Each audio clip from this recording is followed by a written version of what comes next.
Bismillahirrahmanirrahim. Assalamualaikum warahmatullahi wabarakatuh. Alhamdulillahilladzi amarona bi'timaril masad fi kulli makan wa zaman. Asyhadu an la ilaha illallah wahdahu la syarikalah wa asyhadu anna Muhammadan abduhu wa rasuluh.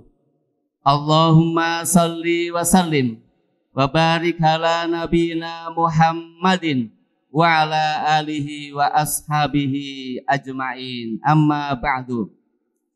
Yang kami muliakan Bapak Kiai Abdullah Zaini MPDI, Mudir Sufa Hizbullah Meranggen, yang mudah-mudahan senantiasa Allah berkahi dan terus istiqomah serta berkembangnya pesantren yang dikelolanya. Asatidzah yang kami muliakan serta para ikhwan muslimin muslimat rahimakumullah. Alhamdulillah sangat menarik pada kesempatan kali ini kita bisa berjumpa bersama-sama dalam satu langkah yang strategis, yaitu kegiatan Pekan Solidaritas Pembebasan Al-Aqsa dan Palestina, yang hari ini merupakan puncaknya kegiatan dan tidak hanya dilaksanakan di sini. Tadi di berbagai daerah dilaksanakan seminar, dilaksanakan gowes, dan juga bentuk-bentuk yang lainnya, termasuk konferensi sekarang di Bandung juga dilaksanakan. Maka alhamdulillah paket-paket kegiatan ini dalam rangka untuk kepedulian terhadap Masjid Al-Aqsa. Dan tema yang diangkat adalah bergerak berjamaah, bebaskan Al-Aqsa dan Palestina. Berjamaah secara tekstual banyak sekali ayat dan Al-Quran yang menginformasikan. Dalam kesempatan ini saya akan menyampaikan satu saja. Nanti kita kaji bagaimana realisasinya, kontekstualisasinya, bahkan sampai penampilan-penampilan yang kita laksanakan pada kesempatan kali ini.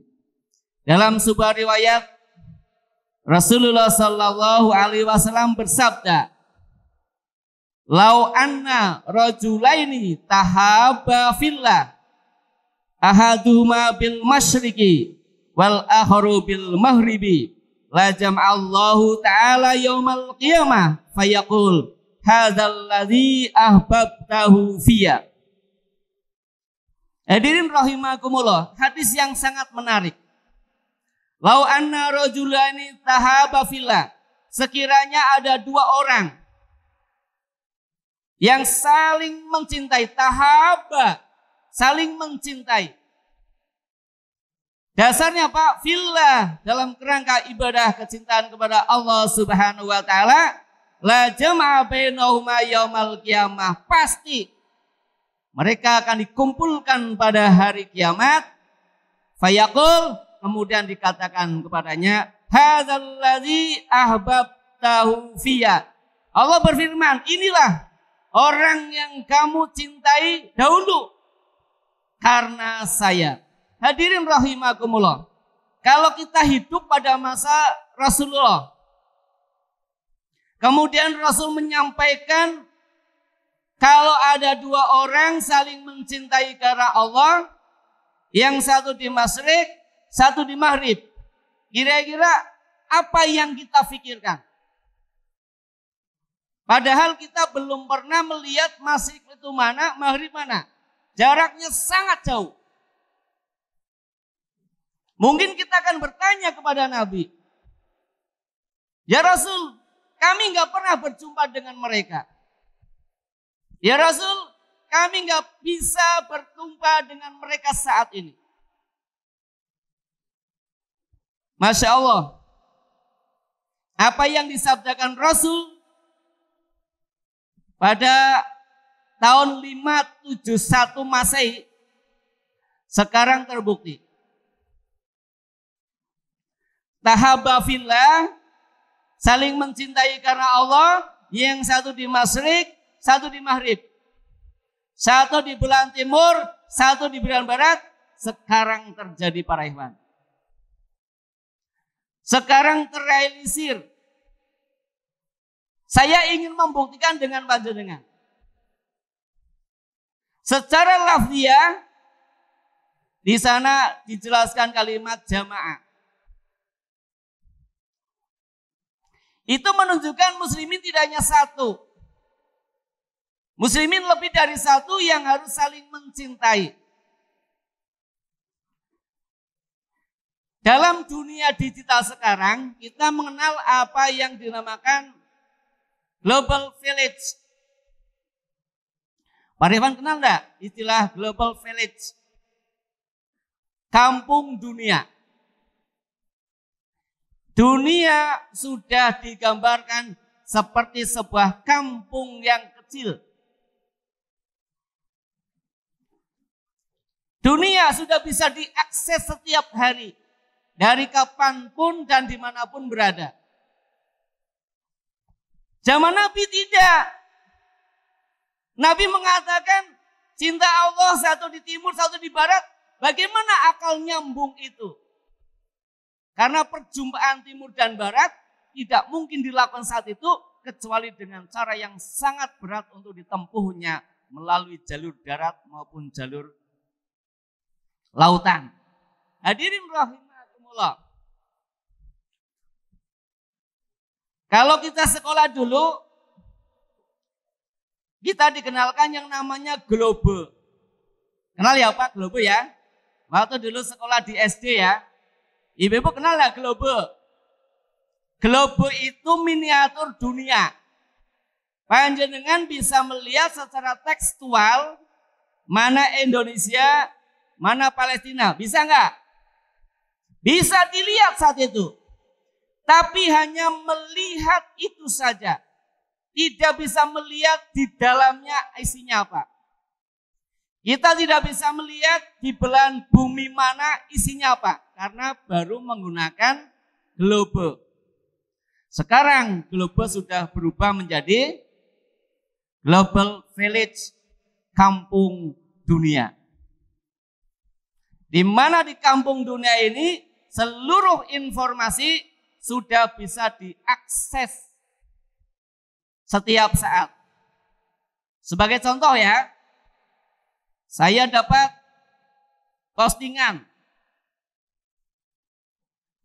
Ada gambar Masjidil Aqsa, ada anak-anak di sana, kemudian ada tulisannya. Al-Hukumatus Suyuniyah bada'at bitanziri rihlatatul-lab li madarasil ibtidaiyah as-Suyuniyah ilal Masjidil Aqsa litazra'a fi qulubil tufal as-suhaniyati hubbal aqsa wa innahu haqquhum kama huwa haqqu li abaihim. Tahu enggak apa artinya? Tahu enggak artinya? Mungkin yang tahu santri ya tadi ya Mbak Fatimah. Ini luar biasanya pesantren kita. Nah, postingan itu salah satunya menjelaskan bahwa kekuasaan pendudukan Zionis Israel, Zionis, itu mereka sudah melakukan kampanye rihlah kepada siswa-siswa ibtidaiyah, siswa MI untuk mengadakan rihlah kemana? Masjid Al-Aqsa. Apa tujuannya? Untuk menumbuhkan kecintaan tentang Masjidil Aqsa, bahwa Al-Aqsa adalah milik mereka sebagaimana mereka itu milik orang tuanya. Zaman Nabi nggak bisa langsung membaca. Hari ini beritanya apa nggak bisa membaca. Hari ini saya bisa melihat perkembangan terkini. Anak-anak ibtidaiyah MI yang namanya rihlah ke Masjidil Aqsa. Sejak kecil ditumbuhkan kecintaan kepada Masjidil Aqsa sekaligus menyatakan kepada mereka Al-Aqsa hakkukum. Al-Aqsa adalah milik kalian. Hadirin rahimakumullah. Ini sekedar contoh. Dunia itu sudah dalam genggaman kita semuanya. Hadirin rahimakumullah. Kalau Al-Masih dan Al-Maghrib itu siapa? Ada beberapa penafsiran. Saya ingin mengambil contoh dua saja. Yang dinamakan Masih Maghrib itu satu peradaban. Kebudayaan. Masyrik itu terkenal dengan etika, moral, sopan santun, tata krama, adab yang baik. Sedangkan Maghrib, Barat, terkenal dengan ilmu pengetahuan dan teknologinya. Bisakah kita melaksanakan sabda Nabi? Masih Maghrib saling mencintai karena Allah. Berarti perlu ada integrasi antara ilmu pengetahuan teknologi dengan hati. Ini yang dimiliki oleh para sahabat. Para sahabat memiliki karakter basiroh yang mampu untuk mengintegrasikan antara akal dengan hatinya. Antara pengetahuan yang dimiliki dengan nilai-nilai keimanan. Sehingga antara iman dan ilmu itu adalah satu kesatuan yang utuh. Hadirin rahimakumullah. Sekarang terkenal istilah Barat dan Timur. Terkenalnya adalah Barat dengan ilmu pengetahuannya. Sedangkan Timur terkenal dengan akhlak dan budi pekertinya. Ini kalau bisa dicintakan satu dengan yang lainnya karena Allah, berarti kita bisa merealisasikan sabda Rasulullah Sallallahu Alaihi Wasallam. Yang kedua, bisa pendekatan geografis. Kalau secara geografis yang Maghrib itu yang mana, yang Masih yang mana? Timur itu mana? Ayo, iya Masih, maksudnya negara mana kira-kira? Negara berarti munculnya matahari, karena Masih itu dikatakan terbit ya. Negara terbit matahari mana? Bukan Meranggen ya, bukan Demak ya. Mana kira-kira Masyrik? Jepang ya, kalau boleh saya katakan Jepang. Kemudian negeri Maghrib mana? Negeri yang terkenal dengan tenggelamnya matahari. Kalau tidak tahu, panjenengan bisa langsung melihat kampung dunia. Ketemu di sana. Siapa itu? Bangsa yang dikenal dengan matahari tenggelam. Mana? Indonesia, Amerika, Afrika. Sudah mendekati Afrika. Ayo Pak Rehwan. Saya ajak untuk berpikir lebih besar ya. Karena Meranggen untuk dunia. Sufa Meranggen untuk peradaban dunia. Santri Meranggen besok jadi ulama yang insya Allah akan memberikan kontribusi untuk perangan di dunia. Memberikan penerangan, bukan memberikan peperangan. Berikan penerangan untuk dunia. Saya yakin itu. Santri-santri nanti panjenengan akan datang ke berbagai negeri. Berikan pencerahan. Kenapa? Dengan basis kitab yang ada sanadnya memberikan kontribusi untuk dunia. Hadirin rahimakumullah. Ada yang belum menjawab ini? Maghrib itu mana? Negara Maroko. Oh, Maroko. Kalau secara geografis antara Jepang dengan Maroko itu berapa meter? Kira-kira jaraknya? Bermil-mil, kilometer gitu ya. Sampai tidak bisa diungkapkan. Begitu jauhnya. Ini menunjukkan bahwasanya muslimin itu tidak bisa dipecah-pecah dalam segi teritorial, suku, bangsa, dan lainnya. Maka dengan berjamaah inilah bebaskan Al-Aqsa. Hadirin rahimakumullah. Kalau sudah dunia dalam satu genggaman, maka seluruh informasi akan didapatkan di belahan manapun. Termasuk hari ini kita melaksanakan kegiatan ini, bisa jadi orang Maroko sedang mendengarkannya. Orang Jepang bisa jadi nanti akan ngupload video kita. Orang seluruh dunia nanti bisa melihat. Begitu diklik ada Palestina Al-Aqsa, insya Allah dakwah berpeluang untuk berbagai negeri. Hadirin rahimakumullah. Lalu bagaimana bentuk kecintaan kita termasuk upaya untuk membebaskan Al-Aqsa dan Palestina? Kalau sudah berjamaah, maka bagaimana langkah yang harus dilakukan? Kalau urusan cara bentuk kegiatannya itu adalah dipersilahkan. Masalah suar ya, masalah bentuknya dipersilahkan.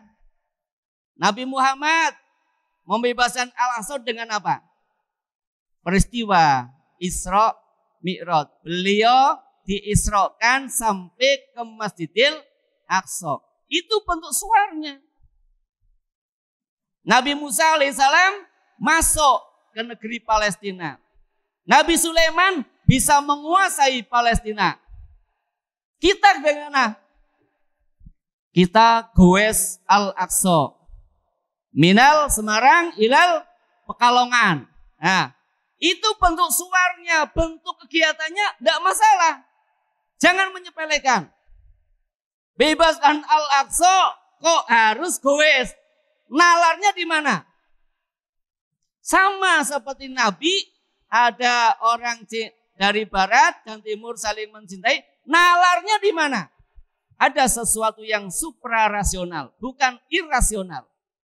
Akal tidak mampu, tapi hati mampu. Inilah para sahabat. Mereka memiliki karakter basiroh, mampu memadukan antara akal dengan hatinya. Inilah orang timur terkenal dengan hatinya. Sedangkan orang barat terkenal dengan otaknya. Hari ini anak-anak kita membacakan puisi. Nanti ada drama. Ada bentuk-bentuk yang lainnya. Infak, sedekah. Anak-anak posting di medsos tentang Al-Aqsa. Tagar Al-Aqsa hakuna. Tagar Palestina bebaskan.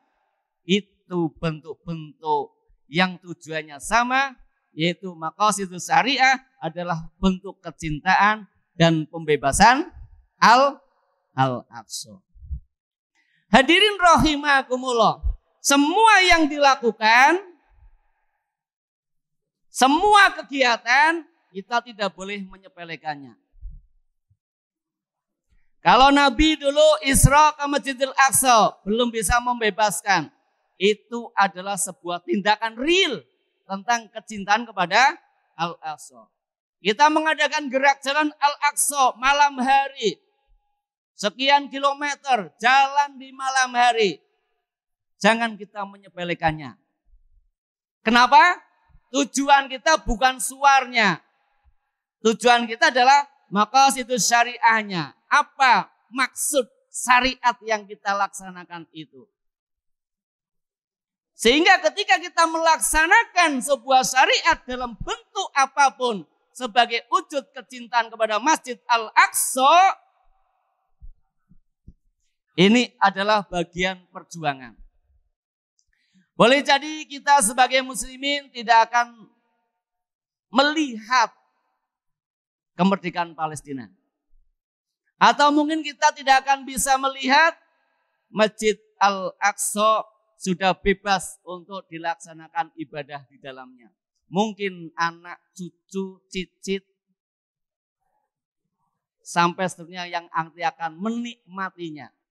Tetapi kontribusi kita itu dicatat oleh Allah Subhanahu wa Ta'ala sebagai bagian untuk melangkahkan kakinya sampai ke sana. Sama para pejuang kemerdekaan Indonesia tidak sempat menikmati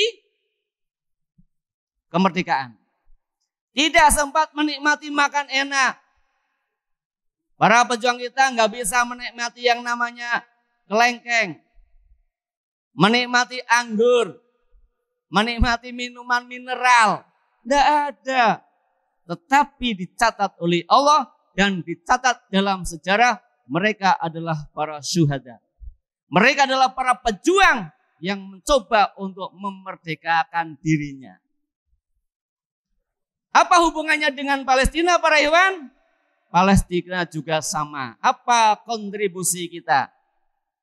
Sahabat-sahabat kita di Al-Aqsa di Palestina hanya didoakan saja mereka sudah berterima kasih kepada kita. Didoakan saja. Meskipun mereka tidak mendengarkan doa kita ketika kita sholat. Ketika kita berdoa sewaktu-waktu tentang Al-Aqsa, mereka sangat memberikan apresiasi, penghargaan kepada kita. Cukup kalian doakan saya dulu hari ini. Tapi tidak cukup hari ini. Ada hari esok. Hadirin rahimakumullah. Tetapi ada satu hal.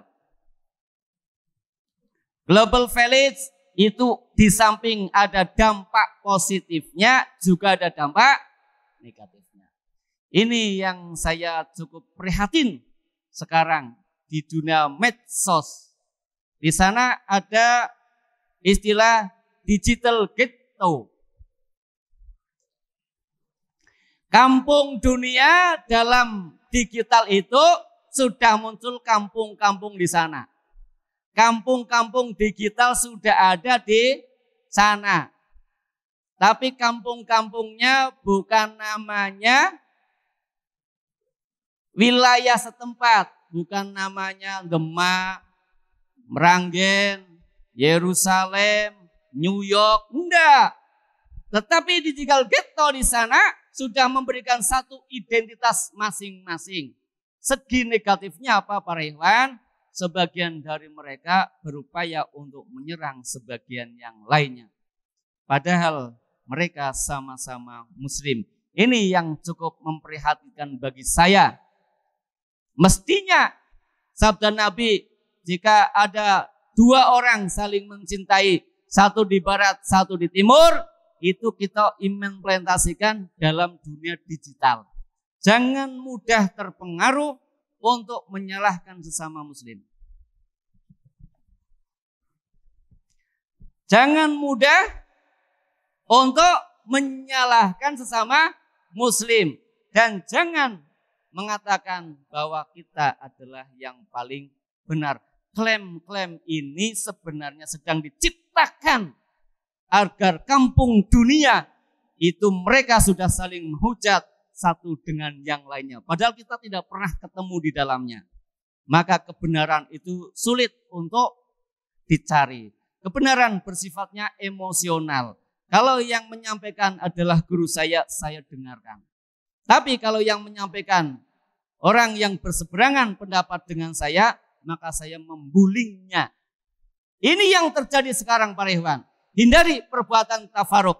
Kita harus berjamaah, implementasikan sabda Rasulullah Sallallahu Alaihi Wasallam. Meskipun Rasul sekian abad yang lalu menyampaikan timur dan barat, tetapi sekarang sudah terwujud. Bagaimana kita bisa mencintai orang-orang Palestina padahal kita nggak pernah ketemu? Bagaimana kita akan saling mencintai kepada mereka padahal nggak pernah ketemu? Tetapi melandasi dari hadis Nabi, maka ternyata dibuktikan sekarang kita bisa mencintai muslim walaupun jaraknya sangat jauh. Kita diberi kemampuan untuk mencintai mereka. Panjenengan memfoto Masjid Al-Aqsa, kemudian dikirim di medsos, maka jaringan dunia akan melihatnya. Hanya nge-share Al-Aqsa, jaringan dunia sudah melihatnya.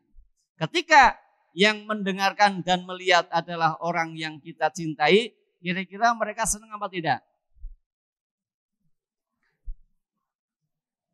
Ada laki-laki perempuan, sudah saling tahaba.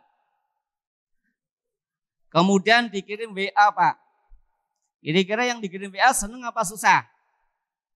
Mau tidur dibaca enggak? Bangun tidur dibaca enggak? Kalau dulu pakai surat menyurat ya? Ya Ustaz ya, surat menyurat. Sesuatu yang datang dari yang dicintainya, itu akan dikenang, terus dibaca dan dihayati betul. Sama ketika kita mencintai saudara muslim yang ada di belahan manapun, termasuk yang ada di Palestina, mereka sungguh sangat mencintai kita. Sungguh mereka itu adalah bagian dari perjuangan kita.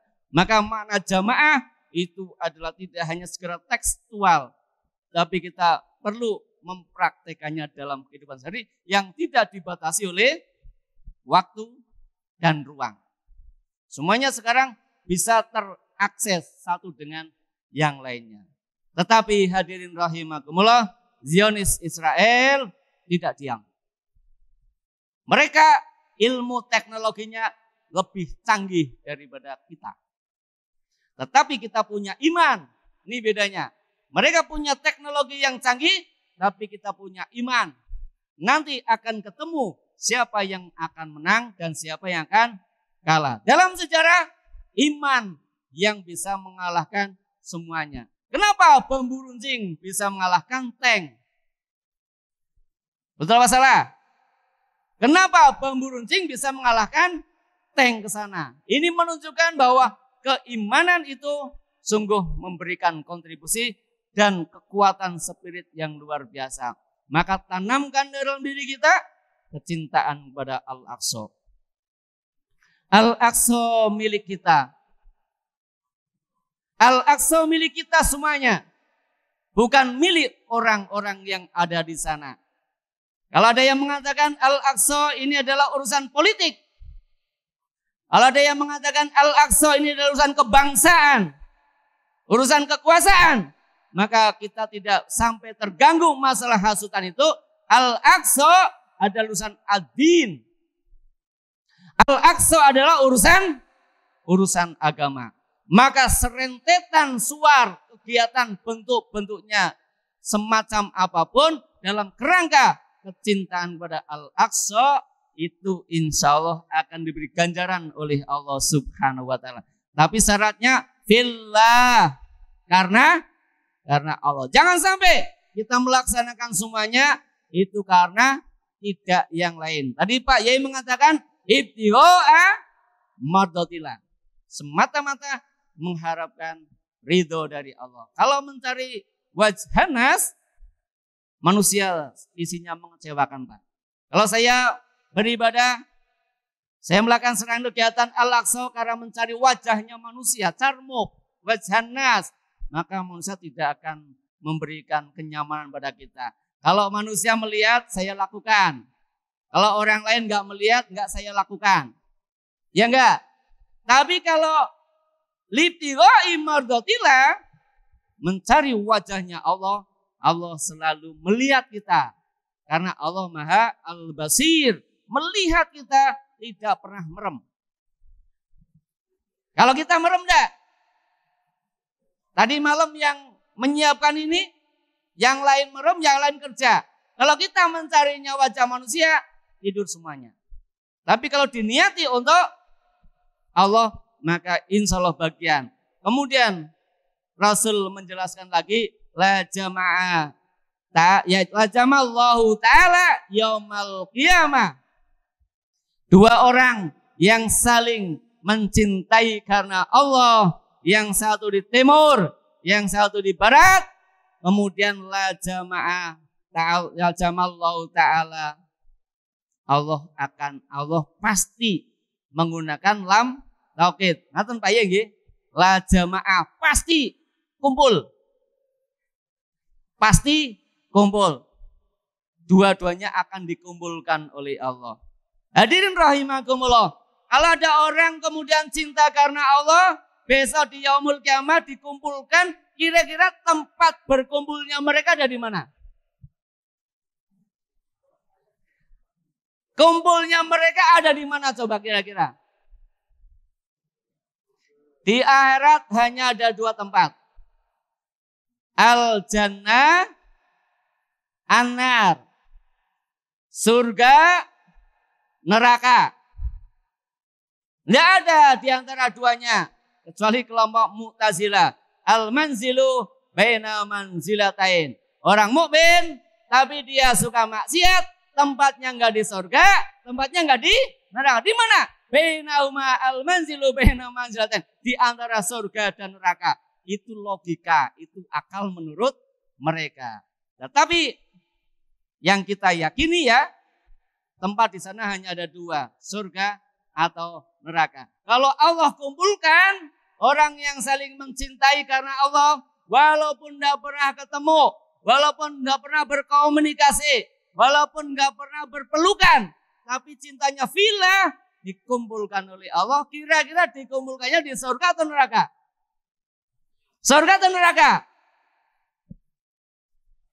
Fayaqul, kemudian dikatakan kepada mereka, Allah berfirman, hadzalladzi ahbabtu alayya. Hadzalladzi ahbabtahu alayya. Ini orang yang dulu saat kamu di dunia kau cintai karena saya. Allah langsung bilang kepada orang tersebut.